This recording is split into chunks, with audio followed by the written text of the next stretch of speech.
Pancasila kita mengenal sila kelima, yaitu keadilan sosial bagi seluruh rakyat Indonesia. Tapi kenyataannya adalah bahwa banyak tempat-tempat yang belum sejahtera. Kita tahu itu juga banyak kesenjangan sosial yang terjadi di masyarakat, yang kaya semakin kaya, yang miskin semakin miskin, dan yang perbedaannya itu jauh sekali. Kita bisa lihat bahwa rumah gedung bertingkat, sedangkan di sampingnya rumah gedek, dan mereka harus tinggal samping-sampingan. Yang pasti akan menimbulkan sebuah masalah sosial baru dan menimbulkan kejahatan atau kriminalitas karena iri dan sebagainya.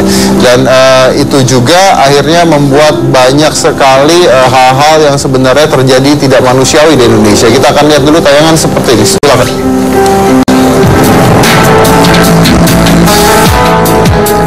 Beberapa hari setelah peringatan Hari Buruh awal Mei lalu, Indonesia dikejutkan dengan munculnya berita penyekapan puluhan buruh di sebuah pabrik produsen aluminium balok dan panci di Kabupaten Tangerang, Banten. Dari hasil penggerbekan yang dilakukan oleh pihak kepolisian Resort Kota Tangerang, ditemukan 25 buruh dengan kondisi kesehatan yang sangat memprihatinkan. Niat awal bekerja untuk membantu meringankan beban keluarga berubah menjadi bencana. Di pabrik tersebut, para buruh ini dipekerjakan layaknya budak. Mereka disiksa untuk bekerja membuat wajan setiap hari hingga larut malam. Para buruh tersebut pun diperlakukan seperti binatang. Mereka harus tidur berimpitan dalam sebuah ruangan kecil beralaskan tikar basah akibat rembesan air comberan.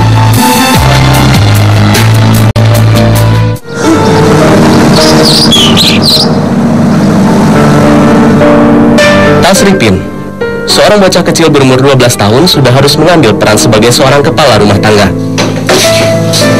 Di dusun pesawahan yang terletak di pelosok Banyumas inilah, Tasripin harus berjuang merawat ketiga orang adiknya seorang diri.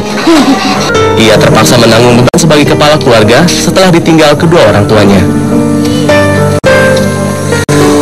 Mereka sebatang kara setelah ibu mereka meninggal dan ayah mereka pergi bekerja di Kalimantan. Ia mengorbankan sekolahnya dan memilih menjadi buruh tani demi menyambung hidupnya dan ketiga adiknya. Oke. Ya, salah satu yang membuat saya bangga sekali menjadi host di Hitam Putih adalah karena kita tidak hanya mengundang artis-artis atau public figure, tapi contohnya adalah buruh-buruh pabrik tersebut, dan Tasripin pernah menjadi bintang tamu di Hitam Putih. Mas Ayuti, ada tanggapan bahwa Jakarta ini sudah kepenuhan, dan kadang-kadang yang ada di Jakarta ini bukan rakyat Jakarta gitu ya. Banyak sekali ada pengamen, minta-minta dan sebagainya yang datang bukan dari Jakarta, sehingga akhirnya Jakarta ini menjadi sebuah kota dengan mungkin tingkat kriminalitas yang sangat amat tinggi. Nah, gimana untuk mengatasi hal tersebut?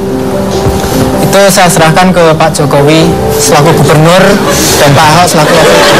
Jadi itu tugas Jokowi dan Ahok ya? Ya. Saya kan yang Pak Jokowi, ikut dulu ini. Jadi Anda memberikan saran gitu ya, memberikan saran. Tapi bukankah kalau memberikan saran semua orang di Indonesia juga bisa memberikan saran, Mas? Tapi kan harus ada wadahnya. Wadahnya DPR ini. Makanya saya tadi kan ngomong, saya ini wakil rakyat. Oh, jadi yang mewakilkan kalau rakyat masing-masing rakyat ngomong sendiri-sendiri ya tidak didengar. Ada sebuah opini masyarakat bahwa di dalam Orde Baru pada saat itu ada sebuah fenomena yang kita kenal dengan Petrus, penembak misterius. Di mana Petrus ini kalau di zaman Orde Baru, maka orang-orang yang seperti Kelewang ini sudah akan meninggal di jalan karena ditembak oleh tidak tahu siapa. Ya, dengan adanya Petrus, maka preman-preman ini tidak bisa melakukan kejahatan karena takutnya luar biasa. Tapi itu sudah tidak ada. Pertanyaan saya adalah, apakah Anda bertiga setuju dengan adanya Petrus atau tidak? Oh, saya pikir gini, ini kan tindakan kriminal yang terus terang tidak berperi kemanusiaan ya. Harus ada efek jerah, termasuk koruptor juga. Ya, kalau meskipun sebenarnya kalau dinilai itu juga, kalau kita setuju dengan penembak misterius itu artinya kan pelanggaran HAM juga. Tapi ya mungkin itu salah satu efek jerah juga sih sebenarnya gitu. Jadi saya pikir ya bukan ditembak, tetapi memang dihukum secara berat gitulah. Sama juga koruptor, misalnya dimiskinkan dan lain sebagainya. Harus ada efek jerah yang betul-betul luar biasa gitu. Tapi kita tahu bahwa pada saat zaman Petrus itu orang bertato saja tidak berani ya pada saat itu ya, karena ada Petrus itu. Nah, dengan tidak adanya di Indonesia ini kan walaupun diadilkan, tapi buktinya kenyataannya banyak sekali, banyak yang lolos, banyak yang keluar dan sebagainya. Apakah ini sebenarnya ide baik dari Orde Baru untuk menjadikan sebuah jerah kepada premanisme dan sebagainya? Mas Ayuti gimana? Kalau menurut saya loh ya, itu ya boleh aja sih. Karena apa? Melihat peradilan di sini berbelit-belit. Ada yang korupsi, kasusnya gede duitnya, tapi hukumannya nggak setimpal. Menurut Anda, ini bagaimana tingkat kejahatan semakin lama semakin meningkat? Bagaimana caranya supaya kita bisa meredam tingkat kejahatan di Indonesia atau di Jakarta? Kesejahteraan masyarakat. Kalau itu hubungannya dengan kesejahteraan masyarakat. Nah itu perlu dirumuskan lagi dengan pemerintah, kita kerjasama. Gimana caranya untuk mengentaskan kemiskinan itu? Oke, baik. Ini pertanyaan terakhir, mungkin Anda jawab masing-masing ya. Kita anggap saja kasus Kelewang tersebut dan Petrus. Ya, berarti kita akan bicara tentang hak asasi manusia atau hukum. Kalau hak asasi manusia, maka apakah itu tembak di tempat atau hukuman mati pasti tidak.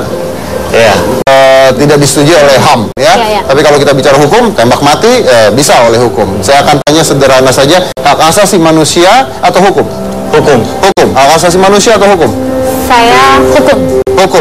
Hukum. Oke, tiga-tiganya memilih hukum kalau begitu. Dan dengan hukum ditetapkan, mereka bisa takut ya untuk melawan hal-hal tersebut. Oke, kita lanjut lagi, nanti jangan mana-mana, tetap di Hitam Putih.